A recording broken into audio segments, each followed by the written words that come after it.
If you were just to take and cut 1% of spending across the board, the budget balances in 5 years.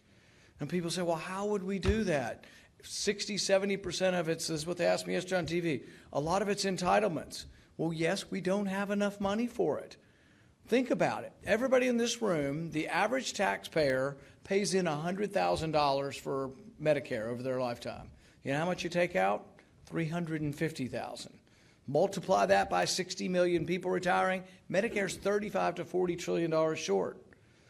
So if you want to elect somebody who says people are bleeding or stupid or pigs, go right ahead. But I want to fix the country.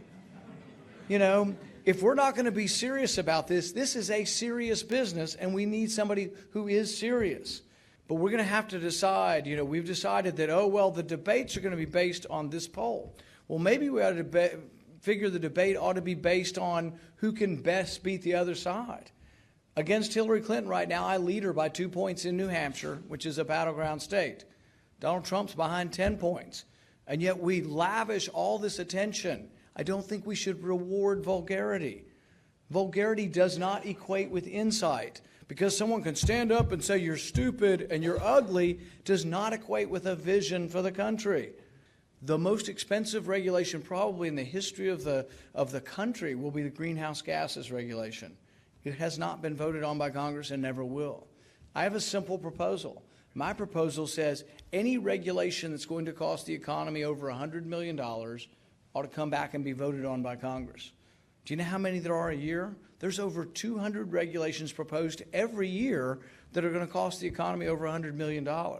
And you say, well, we have to be careful. We have to make sure we protect ourselves from big business.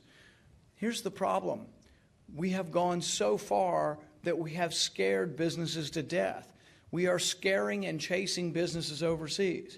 Every candidate that comes here, Republican or Democrat, will say, well, what about jobs? We're losing American jobs. Well, ask them what they're going to do. The tax code is scaring people overseas. The regulations are scaring people overseas. We have the highest business tax in the world, 35% for our corporate income tax. Canada's 15%.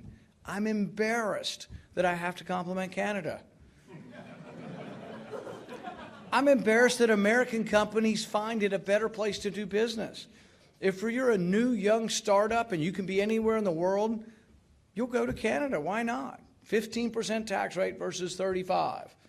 I want taxes to be lower, significantly lower. I want to starve the beast. I want much of the power and obligations that are at the federal level to be dispersed back to the people and to the state governments. We do way too much in Washington. About the only thing you absolutely have to do up there has to do with national defense, and that would be a priority for me.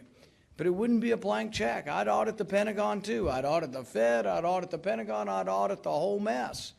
Because what has happened is we've allowed spending to get out of control everywhere. The Pentagon says they're too big to be audited.